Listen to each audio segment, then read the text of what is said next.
आता मला भांडण्याचा त्यांचा काही अधिकार येत नाही, कारण तिथे त्यांचा सातबारा नाही, तिथे ते वंशजसुद्धा नाहीत.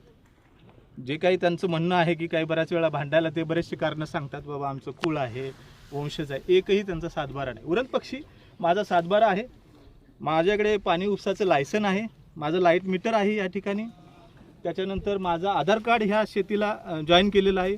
वेळोवेळी मी तर तांदूळ घेतला तर तिथलं मी त्या ठिकाणी विकून त्याची बिलं माझ्याकडे आहे.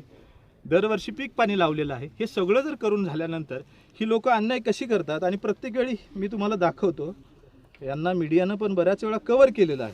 आणि अशा वेळेस जर ही लोक अन्याय करत असतील आपल्यावरती तर ही चुकीचं आहे. आणि आज शेवटी कायदेशीर SP साहेबांचं लेटर घेऊन तिथे मोजणी आणि कुंपण करण्याचे मी अधिकार घेतलेले आहे, म्हणजे ऑर्डर घेतलेली आहे. शिवाय काय होतं की तहसीलदार साहेबांना जाऊन वैयक्तिक भेटलं, साहेब हे काय आहे कसं आहे. तर या ठिकाणी तहसीलदार साहेबांनी देखील मला इथल्या जमिनीचं कुंपण आणि ह्या जमिनीची मोजणी करण्याचं मला पत्र दिलं.